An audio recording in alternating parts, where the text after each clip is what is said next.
2차 세계대전 때 일입니다. 한 여객선이 대서양을 건너서 영국으로부터 뉴욕을 향해 가는 중입니다.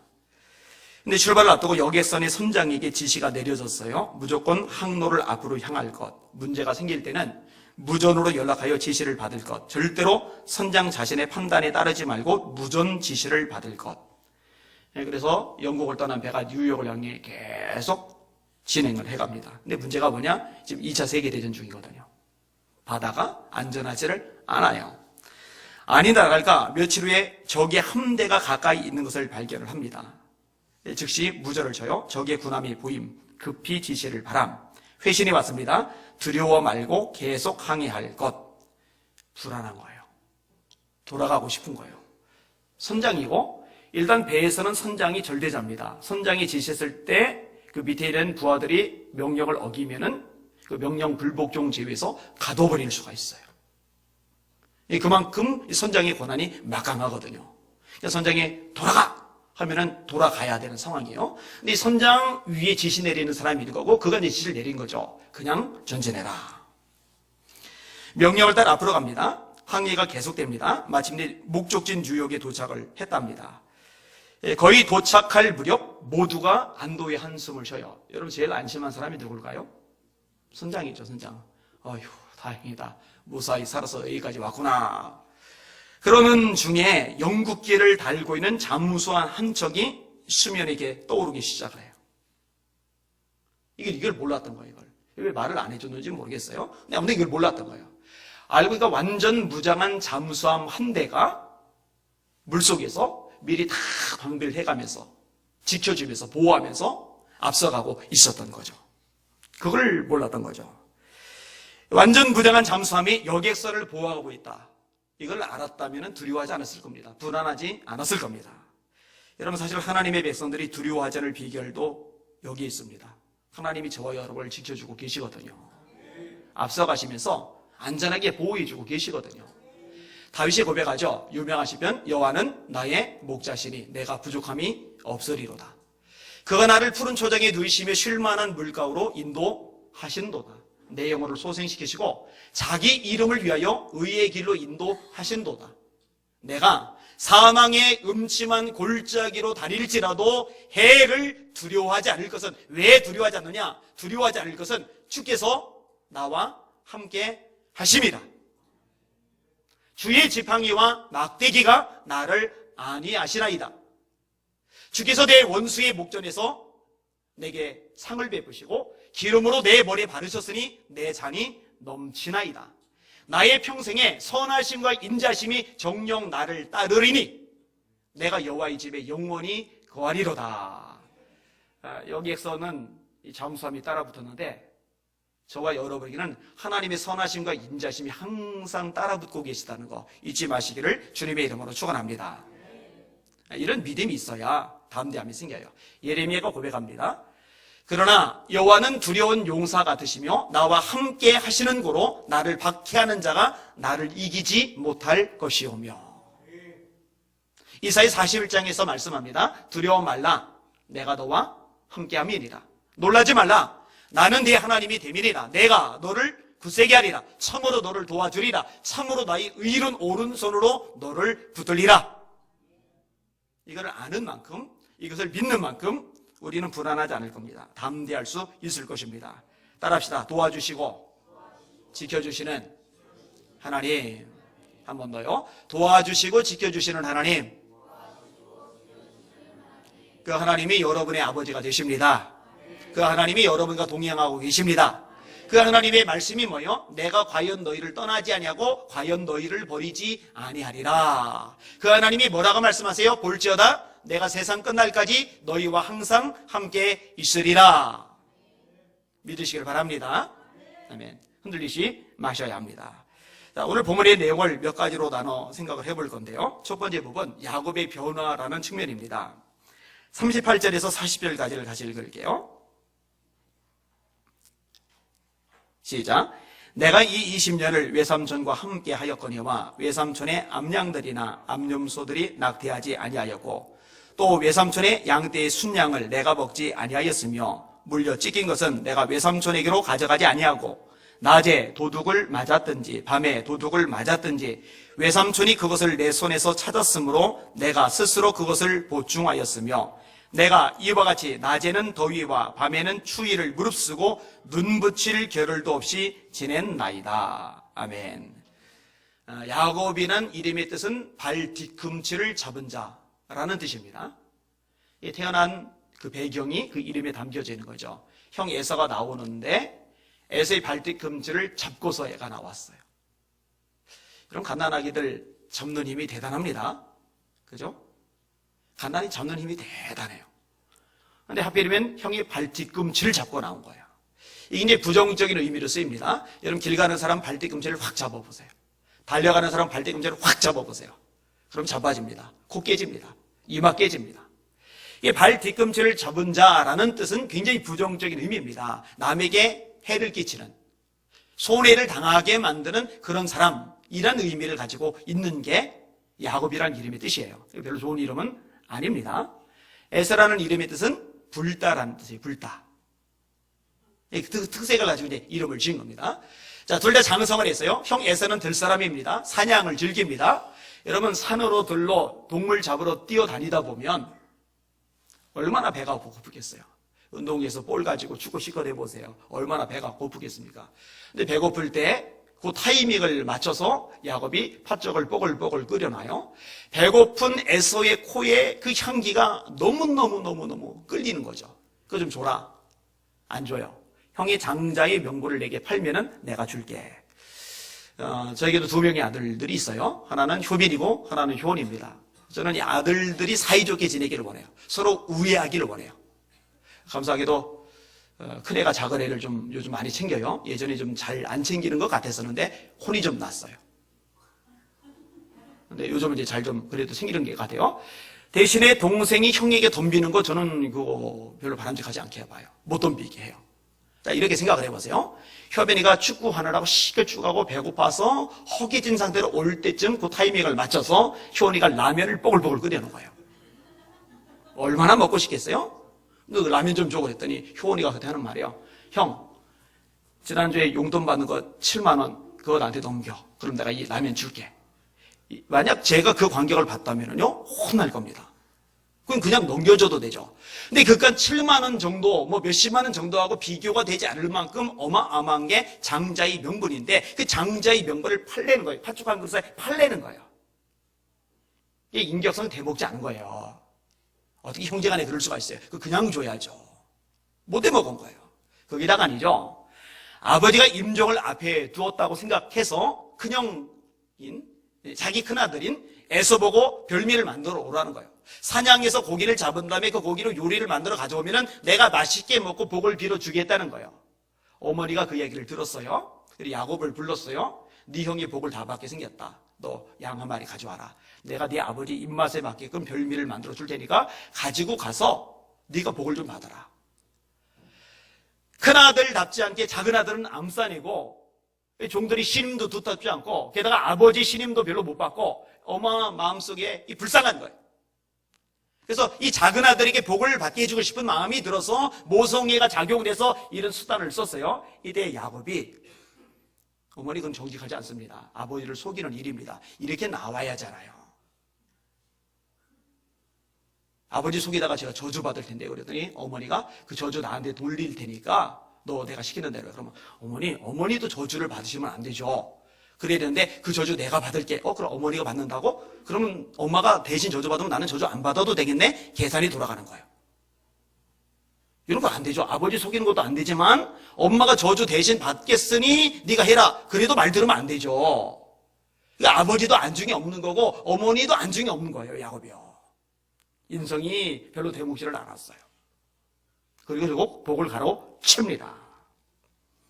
절대로 긍정적인 모습이 아니에요. 근데 오늘 본문에 보니까요, 야곱이 굉장히 많이 변화가 된 거예요. 좀 전에 읽어드렸잖아요. 뭐라고 얘기합니까? 외삼촌의 암양들이나 암염소들이 낙태하지 않았다. 여러분 새끼 낳을 때 손을 놓은 적이 없다는 거죠. 외삼촌의 양떼 순양을 내가 먹지 않았으며 슬쩍하지 않았다는 거죠. 어차피 늘 감시하는 게 아니에요. 외삼촌과 자기는 뚝 떨어져 있어요. 왜냐하면 양들이 섞일까 봐. 그리고 야곱에게 주기로 한 품값 외에 엉뚱한 것들이 야곱의 품으로 들어갈까봐 라반이 그 욕심 때문에 떨어뜨려 놨거든요. 그러니까 떨어뜨려진 곳에서 슬쩍 한 마리 잡아먹어도 라반은 누지지 못해요. 근데 야곱이 그런 거 안 했다는 거죠. 물려찢긴 것은 내가 외삼촌에게로 가져가지 않았습니다. 낮에 도둑을 맞았든지 밤에 도둑을 맞았든지 외삼촌이 그것을 내 손에서 찾았으므로 내가 스스로 보충하였습니다. 억울하죠. 근데 본인이 보상을 했어요. 낮에는 더위와 밤에는 추위를 무릅쓰고 상황이나 계절 탓하지 않고 충성되게 일한 거죠. 덥다고 뺀질거리지 않아요. 춥다고 게으름 피지 않아요. 더워도 부지런하게, 추워도 부지런하게, 이렇든 저렇든 성실하게. 제가 얼마 전에도 그 얘기했어요. 하나님은 모자란 사람 쓰세요. 돈 없는 사람 쓰세요. 집안 삐까번쩍하지 않아도 쓰세요. 근데 하나님은요, 게으른 사람을 쓰신 예가 없어요. 성경 보세요. 게으른데 뺀질거리는데 쓰신 사람이 있는지. 그거는 근본적으로 고침을 받아야 될 항목이에요.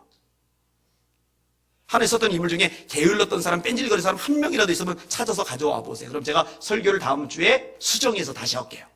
없다니까요. 야곱도 그래, 야곱도. 낮에는 더위를 무릅쓰고 밤에는 추위를 무릅쓰고 눈 붙일 겨를도 없이 지냈나이다. 정말 열심히 산 거예요. 정말 열심히 산 거예요. 잠이 부족할 만큼 열심히 산 거예요. 왜 이렇게 변화가 되었어요? 야곱이 하나님을 만났거든요. 여러분, 제가 분명히 말합니다. 하나님을 만나면 변합니다. 하나님을 만나면 달라집니다. 여러분, 하나님을 만났는데 하나님이 정말로 인생의 주인이 되었는데 변화가 없다, 달라지지 않는다, 예전과 똑같다, 그거는 거짓말입니다. 그거는 불가능합니다. 있을 수가 없어요.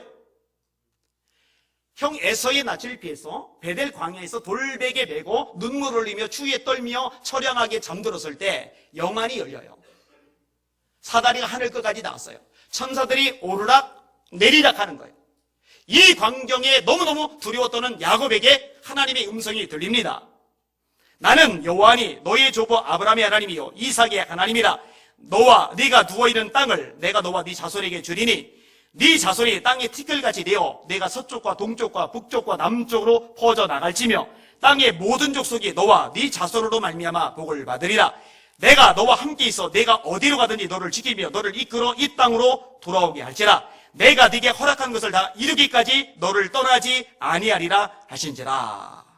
내가 너와 함께 있어 네가 어디로 가든지 내가 너와 함께 있다. 그러니 이전에는 하나님이 그냥 할아버지인 아브라함의 하나님이었어요. 이전에는 그냥 하나님이 아버지인 이삭의 하나님일 뿐이었어요. 그런데 그 하나님이 나와 함께 하시는 거예요. 나를 늘 지켜보고 계시는 거예요. 그 하나님이 내게 주목하고 계시는 거예요. 이게 뚜렷해지니까 라반이 감시하든 안 하든 누가 눈으로 보건 안 보건 상관이 없어요. 그 하나님 앞에서 정직한 거예요. 그 하나님 앞에서 성실한 거예요. 그 하나님 앞에서 부지런한 거예요. 그 하나님 앞에서 자기를 지켜나가는 거예요. 이게 하나님 앞에서죠. 이게 하나님 앞에서. 그러니 거기서 예배도 나오는 거고요. 돌베개 세워놓고 예배를 드리잖아요. 여러분, 야곱의 절박한 상황, 저주가 아니었습니다. 축복이었습니다. 왜냐면 하나님을 만났으니까요. 물론 변화가 되었다, 하나님을 만났다, 한 번에 성인이 되는 건 아니에요. 근데 달라져요. 확실히 달라져요. 확실히 변화가 돼요. 그게 안 되면은 뭔가 이상한 거죠. 여러분, 바울이 예수님을 만났죠? 언제 만났어요? 예수 믿는 사람 잡아 죽이려고 다메섹으로 가다가 그 길 도중에 예수님을 만나요. 바울이 변화가 됩니까? 예전 그대로입니까? 변화되죠. 달라졌어요. 여러분, 나아만이 엘리사를 통해서 하나님의 능력을 경험합니다. 여러분, 나아만이 우상을 섬기는 이방 나라 아람 왕의 신하이기 때문에 그 손에서 벗어날 수는 없어요. 그럼에도 불구하고 태도가 달라져요. 이렇게 엘리사에게 이야기를 합니다. 나아만이 가로되 그러면 청컨대 노새 두 발의 실을 흙을 당신의 종에게 주소서. 이제부터는 종이 번제든지 다른 제든지 다른 신에게는 드리지 아니하고 다만 여호와께 드리겠나이다. 오직 한 가지 일이 있사오니 여호와께서 당신의 종을 용서하시기를 원하나이다. 곧 내 주인께서 림몬의 당에 들어갈 때 왕께서 림몬의 당에 들어가 거기서 숭배하며 내 손을 의지하심에 내가 림몬의 당에서 몸을 굽히오니 내가 림몬의 당에서 몸을 굽힐 때에 여호와께서 이 일에 대하여 당신의 종을 용서하시기를 원하나이다. 아람이라는 나라는 여호와를 섬기는 사람이 없어요. 이제 엘리사의 말에 순종해서 요단강에 7번 목욕을 했더니 문둥병이 어린아이 살처럼 깨끗해졌거든요. 정말 어마어마한 역사를 경험하면서 하나님이 진짜 하나님임을 깨달았거든요. 그러니까 아람에 돌아가면은 하나님을 믿는 사람이 자기 하나밖에 없어요. 같이 예배드릴 공동체도 없고 신앙을 나눌 신앙의 동지들도 아무도 없어요. 그러니까 이스라엘의 땅을 흙을 퍼서 그 흙이라도 퍼가지고 가서 거기서 다른 신에게 앞으로 예배 안 드리고 하나님께만 예배 드리겠다고. 다만 내가 왕의 신하이기 때문에 왕을 수행하느라 림몬의 당에 들어가서 왕이 수행할 때 할 수 없이 허리를 굽혀야 될 때가 있는데 그거를 하나님이 용서해 주셨으면 좋겠다고 그 부탁을 드리는 거예요. 도대체 이런 변화가 왜 발생했어요? 하나님을 만났거든요. 그러니까요, 자기 혼자만 믿어도요 그렇게 돼요. 지금 이슬람권에서도 하나님이 역사하시는 일들이 일어나요. 참 놀랍죠. 그렇게 많이 죽어가는데, 그렇게 많이 고통을 겪는데, 또 그렇게 비참한 삶을 사는데, 그 와중에 이슬람 사람들이 하나님의 능력 앞에 꼬꾸라져서 예수님을 영접해요. 예수님을 영접하는 순간 그들도 죽임을 당하기도 하고 고문을 당하기도 하고 밑바닥 인생을 경험하기도 하는데, 근데 하나님을 제대로 만나고 나니까 이전에 이슬람권으로 돌아갈 수가 없는 거죠. 달라지는 거예요. 변화가 되는 거예요. 여러분, 여러분의 삶 속에 변화가 있으시기를 주님의 이름으로 축원합니다. 바울 사도가 말하죠. 그런즉 누구든지 그리스도 안에 있으면 새로운 피조물이라. 이전 것은 지나갔으니 보라 새 것이 되었도다. 근데 가만 봐요. 교인들 중에 이전 것은 지나가고 새 것이 되어야 되는데 이전 것 여전히 다 바리바리 움켜쥐고서 예전 것 똑같이 살고 있는 사람 점검해 봐야 돼요. 하나님을 만났는지. 하나님을 만나면 달라져요. 하나님을 만나면 변화돼요. 하나님을 만나면 새로운 피조물이 됩니다. 이전 것은 지나갑니다. 옛삶 벗고 새 삶을 잊게 되었어요. 여러분의 삶 속에 이런 증거가 나타나실 수 있기를 예수님의 이름으로 축원합니다. 아멘. 자, 두 번째 부분입니다. 자, 하나님을 만났어요. 이제 하나님만 의지하고 살아요. 질문. 이렇게 하나님을 만나고 하나님만 의지하고 살면은 만사형통, 고난도 없고 시련도 없고 위기도 없고 그냥 하는 일마다 잘 풀리고 막 출세하고 막 안 되는 거 잘 되고 막 돈이 막 들어오고 그럽니까? 절대로 안 그렇습니다. 착각하지 마세요. 하나님이 주시는 복이 분명히 있긴 하지만 하나님이 우리를 다듬어 가시는 과정들 속에서 우리를 연단 속에 몰아넣으실 때가 오히려 더 많다는 거 잊지 마시기를 바랍니다. 요걸 놓치면 안 돼요. 그러니까 설교할 때 조심해서 할 필요가 있어요. 예수 믿으면 만사형통이다. 예수 믿으면 성공하고 출세하고 돈 많이 벌고 안 되던 일들 다 풀려나가고 그래서 떵떵거리며 살 수 있게 된다. 이거는 아닙니다. 최근에 서울시대에서 연세대 교수이던 한 분이 수련회 강사로서 강의를 했는데 강의 내용이 전부 다 이런 내용인 거예요. 그래서 제가 문제 제기를 했어요. 강사 잘못 부른 거죠. 성경적인 원리와 가르침이 아닌 거죠. 자, 말씀을 한번 볼게요. 자, 17절에서 23절까지 우선 같이 읽도록 하겠습니다. 시작. 야곱이 일어나 자식들과 아내들을 낙타들에게 태우고 그 모은 바 모든 가축과 모든 소유물 곧 그가 바단 아람에서 모은 가축을 이끌고 가나안 땅에는 그의 아버지 이삭에게로 가려 할세. 그때 라반이 양털을 깎으러 갔으므로 라헬은 그의 아버지 드라빔을 도둑질하고 야곱은 그 거취를 아람 사람 라반에게 말하지 아니하고 가만히 떠나더라.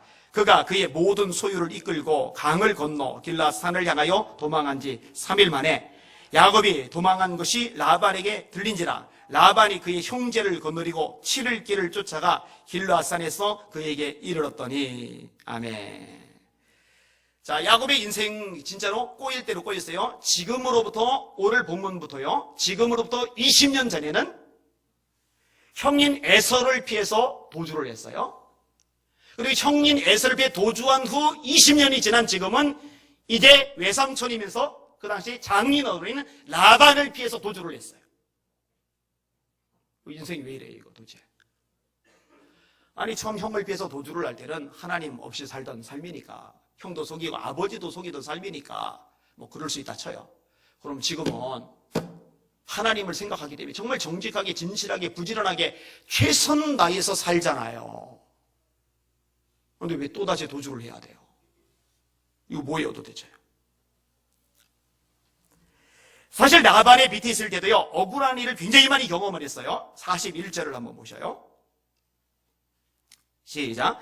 내가 외삼촌의 집에 있는 이 20년 동안 외삼촌의 두 딸을 위하여 14년, 외삼촌의 양떼를 위하여 6년을 외삼촌에게 봉사였거니와 외삼촌께서 내 품삯을 10번이나 바꾸셨으며, 이 야곱에게 불리한 방식으로 약속했던 것을 자꾸만 깨는 거예요. 이거 줄게 해놓고는 아니야, 이거 안 줄래, 딴 거 줄게. 딴 거 줄게 해놓고 아니야, 이거 안 줄래, 또 다른 거 줄게. 왜? 최대한 덜 주려고.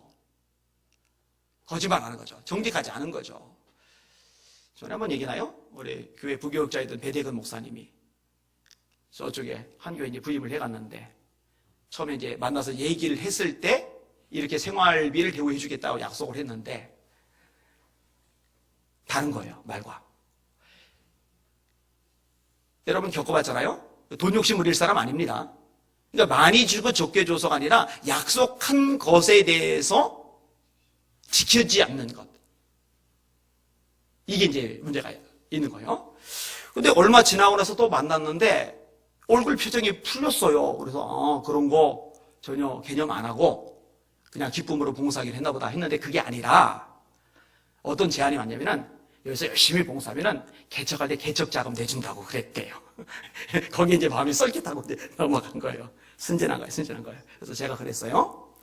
처음에 들어갈 때 약속한 거, 그 약속을 못 지킬 정도의 인격이면은 나중에 더 큰 거 약속하는 거, 그건 애초에 기대를 하지 말아라. 그거는 믿을 수 없다. 사람은요, 작은 것 하나를 보면은요, 나중에 큰 것을 볼 수가 있어요. 작은 것 약속해놓고 못 지키고 이거 자꾸 뒤집어 엎는 사람이요, 절대 큰 거라고 기억하고 끝까지 지키느냐? 안 그래요. 절대로 안 그래요. 그건 안 돼요. 불가능합니다. 아니나 다를까? 나왔어요, 여기서. 개척 시켜줬을까요? 안 시켜줬을까요? 네, 안 시켜줬어요. 근데요, 오늘 본문의 상황은요, 그런 차원도 아니에요. 10번이나 바꾼 거예요. 해도 넘은 거예요. 야곱 입장에서 미칠 지경일 수 있죠. 여러분, 이럴 때 조심할 것이 있어요. 하나님에 대한 신뢰가 무너지면 안 돼요. 여러분, 아까 하나님이 20년 전이긴 하지만 하나님이 뭐라고 말씀하셨어요? 내가 너와 함께 있겠다. 내가 무사히 돌아오게 해주겠다. 이 약속의 말씀을 주셨어요. 근데 아니, 하나님이 함께 하시면 내가 어딜 가든지 하나님이 같이 있겠다고 말씀하셨으면 이렇게 고난당하지 않도록, 이렇게 어려움 겪지 않도록, 이렇게 문제 발생하지 않도록, 이렇게 내가 가슴앓이하고 속 졸이지 않도록 좀 인생 좀 확 좀 풀어주시지. 이게 뭘까? 하나님 함께 하신 거 아닌가 보다. 내가 들었던 하나님의 약속의 말씀, 그거 내가 헛들었는가 보다. 이렇게 될 때가 없지 않아 있어요. 그 사람들이 낙심이라고 하는 거예요. 낙심이라고. 근데 생각보다요, 낙심하는 사람들이 많아요. 그러면 기도가 안 돼요. 마음이 무너져요. 상하는 거예요. 근데 여러분, 그런 과정들 속에 하나님이 가지고 계신 특별한 계획이 있다는 거, 이것을 믿으실 수 있는 여러분들 되시길 주의 이름으로 축원합니다. 그걸 믿어야 돼요. 여러분, 하나님이 모세가 미워서 광야 40년간 생고생하게 만드신 것이 아니라 진짜 위대한 지도자로 만드시려고 광야에서 굴리신 거예요. 학교에 학교. 여러분, 군인들 들어가면 훈련 아주 세게 받는다면서요. 근데 장교들은 일반 군인들보다 훈련을 더 받는다고 하더라고요. 저는 군대를 안 가봐서 모르는데 들려오는 얘기가 그래요. 근데 그럴 수밖에 없는 게 그만큼 훈련을 받아야 리더십을 발휘할 수가 있는 거죠. 여러분, 하나님이 쓰실 때도 마찬가지입니다. 이런 과정이 있단 말이에요. 하나님의 계획이 있단 말이에요. 따라합시다. 하나님을 사랑하는 자, 곧 그 뜻대로 부르심을 입은 자들에게는 모든 것이 합력하여, 이게 중요해요. 모든 것이 합력하여, 모든 것이 어떤 것만 아니라, 따라합시다. 선을 이루느니라. 이 좋은 일만이 아니에요. 안 좋은 일. 풀리는 일만이 아니에요. 꼬이는 일. 형통한 것만이 아니라 굴러떨어지는 일. 건강할 때만 아니라 아플 때도 내가 원하는 대로 내가 계획한 대로 다 펼쳐질 때만이 아니다. 너무나 시간이 지연돼서 막 발 동동동동 굴르고 뭔가 좀 해야 되지 않나. 내가 이러고 있어야 되나. 이렇게 조급한 마음이 들 때조차도 이런 모든 시간들조차도 하나님의 손에 있고 그분의 손 아래서 합력하여 선으로 바뀌어주는 줄 믿으시길 바랍니다. 그거를 믿어야 돼요. 그래야 낙심하지 않게 되는 거죠.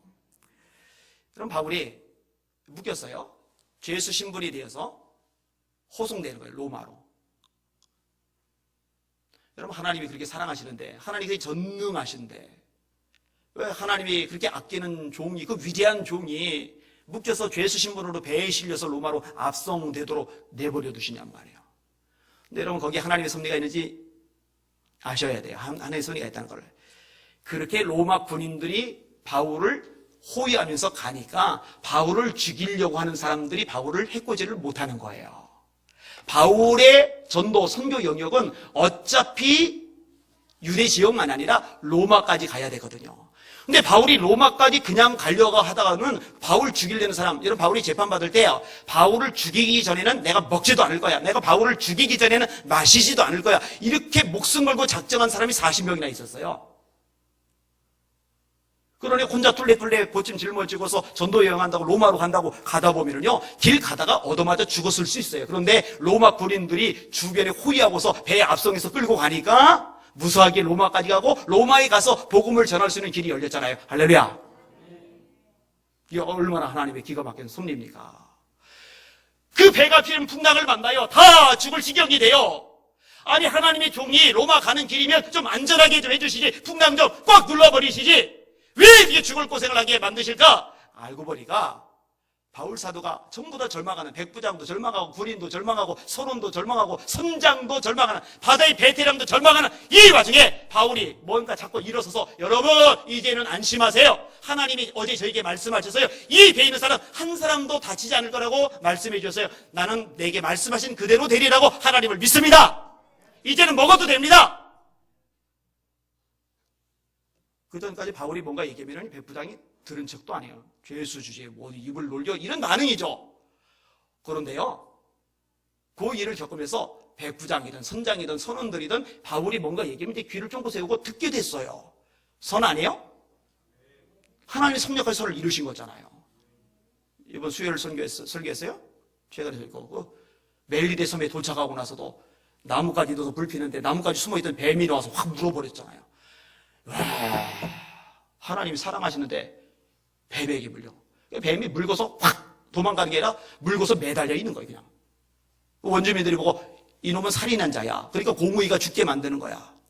그리고 이제 붙기를 기다리고 죽기를 기다리는데 붙지도 않고 죽지도 않으니까 돌려서 신이야. 그 바울이 추장의 아버지 기도해 주겠다고 그러니까 기도해 달라고. 왜냐면 그런 광경, 분명히 죽어야 정상인데, 분명히 부어야 정상인데 멀쩡한 것, 그러니까 그걸 합력해서 하나님이 선을 이루게 하신단 말이에요. 이런 걸 참 많이 경험을 해요. 저도 참 많이 경험을 해요. 그래서 이제 다친 거, 뭐 뇌종양, 뭐 기타 등등 이런저런 일을 좀 많이 경험하다 보니까 이제 갈이 배 밖에 나와서 웬만한 거 가지고는 이제 까딱 없어요. 왜냐면 이것도 하나님이 이렇게 해가지고 뭔가 또 새로운 일을 이루시겠구나, 이 기대감이 생기니까. 여러분 그런 기대감 안 생기세요? 앞으로 여러분 눈앞에 엄청난, 우와, 예전 같으면 큰일 났다 이런 것들이 딱 나타나거든. 이제는 야, 하나님 이것도 본물이어서 뭘 만드시려고 이러시나? 기대감을 가질 수 있는 여러분들 되시길 주님의 이름으로 축원합니다. 이게 하나님의 능력이잖아요. 하나님 역사잖아요. 고난당할 때 감사하시길 바랍니다. 하나님 합력하심을 믿고서 힘을 내시고 일어서실 수 있기를 주님의 이름으로 축원합니다. 자, 마지막 세 번째 부분 좀 다루고 말씀을 마치겠습니다. 자, 꼬인 것 같은 야곱의 인생, 그러나 결정적인 고비 때마다 진짜 망하도록, 진짜 끝장나지 않도록 하나님이 보호하시고 지켜주시는 손길이 있어요. 자, 말씀 볼게요. 24절부터 29절까지 같이 읽습니다. 시작. 밤에 하나님이 아람 사반 라반에게 현몽하여 이르시되 너는 삼가 야곱에게 선악간에 말하지 말라 하셨더라. 라반이 야곱을 뒤쫓아 이르렀으니 야곱이 그 산에 장막을 친지라. 라반이 그 형제와 더불어 길앗산에 장막을 치고 라반이 야곱에게 이르되 네가 나를 속이고 내 딸들을 칼로 사로잡은 자같이 끌고 갔으니 어찌 이같이 하였느냐? 내가 즐거움과 노래와 북과 수금으로 너를 보내겠거늘 어찌하여 내가 나를 속이고 가만히 도망하고 내게 알리지 아니하였으며 내가 내 손자들과 딸들에게 입맞추지 못하게 하였으니 네 행위가 참으로 어리석도다. 너를 해할 만한 능력이 내 손에 있으나 너희 아버지 하나님이 어젯밤에 내게 말씀하시기를 너는 삼가 야곱에게 선악간에 말하지 말라 하셨느니라. 아멘. 퀴즈 하나 낼까요? 야곱이 라반을 뵈서 도망을 가고 며칠 만에 라반이 야곱에게 맞닥뜨렸죠? 7일? 3일?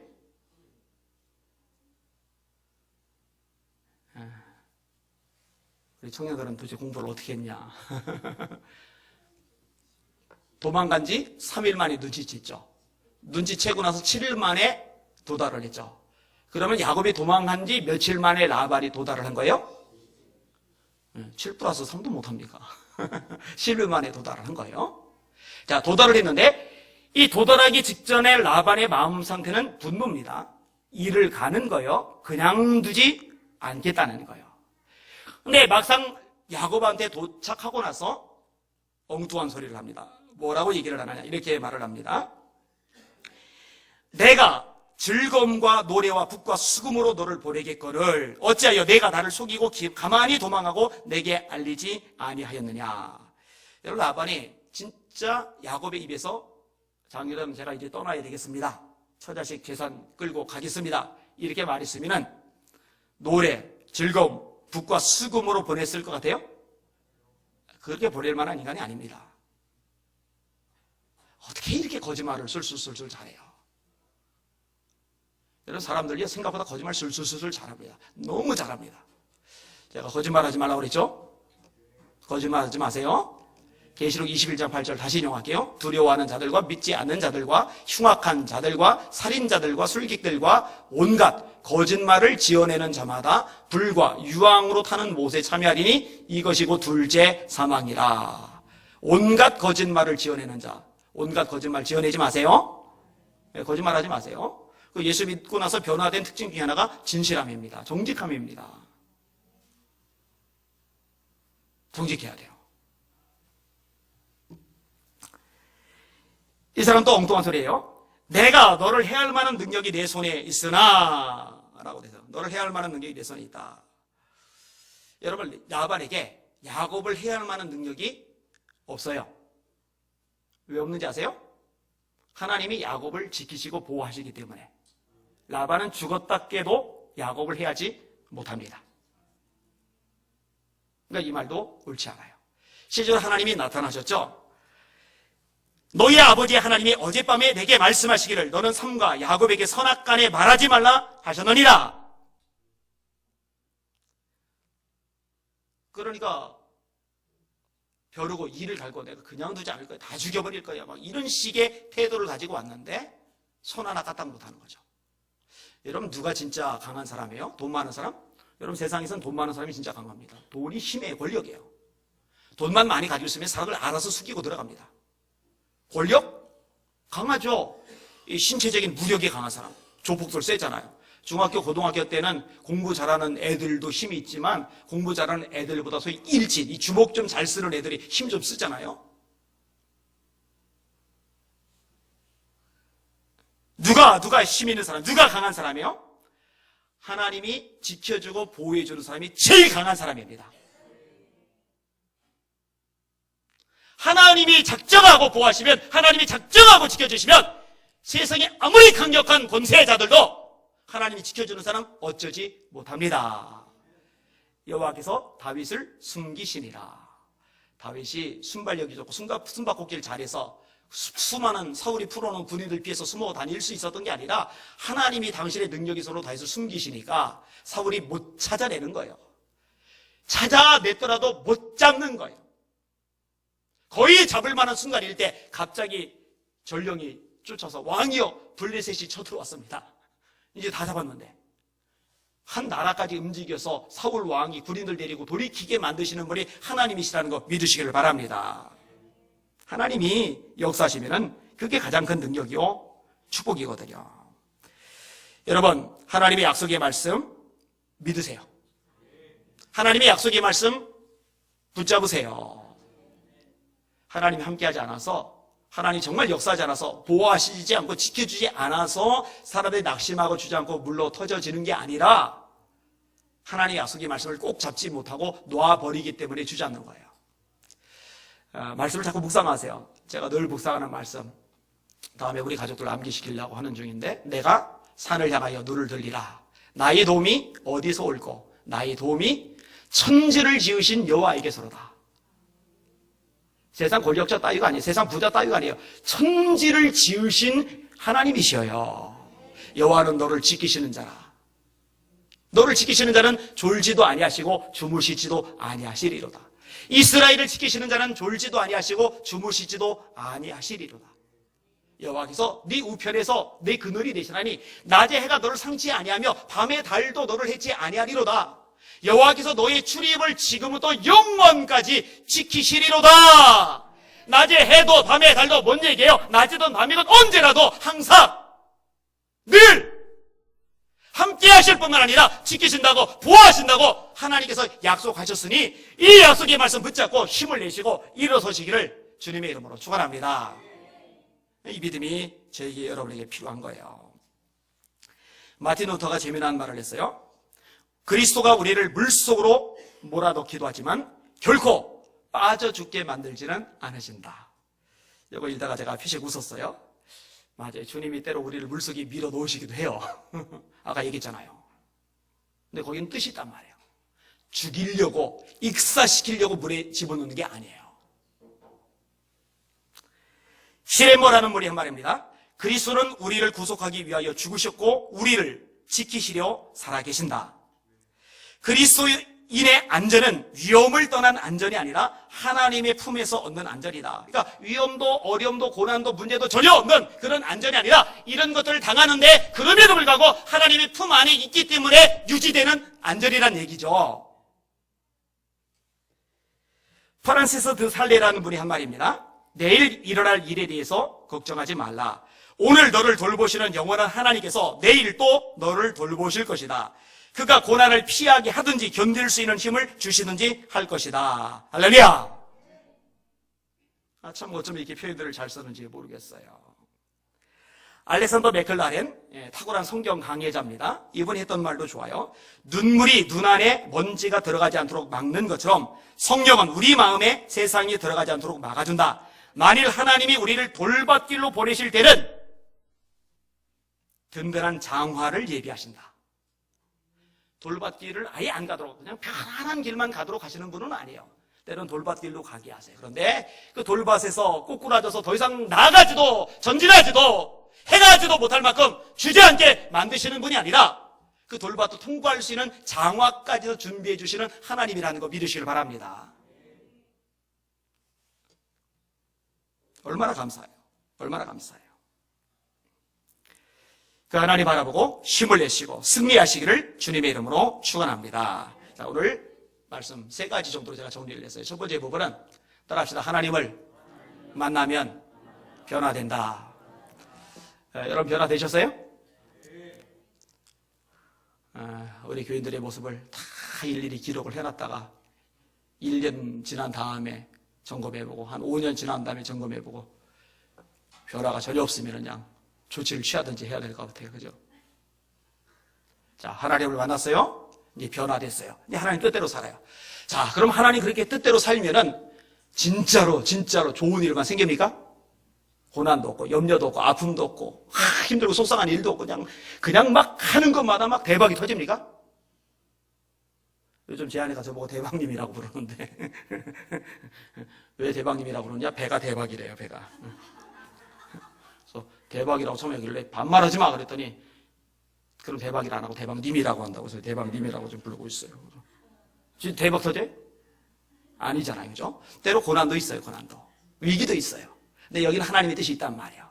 그리고 그런 상황 속에서도 세 번째 법은 하나님은 떠나지 않고 보호하시고 지켜주신다는 거. 잊지 마셔요. 이거 붙잡으세요. 그리고 강하고 담대한 우리 성도들 되시기를 예수님의 이름으로 축원합니다. 아멘. 우리 찬양할게요. 354장 박수하시면서 찬양합니다.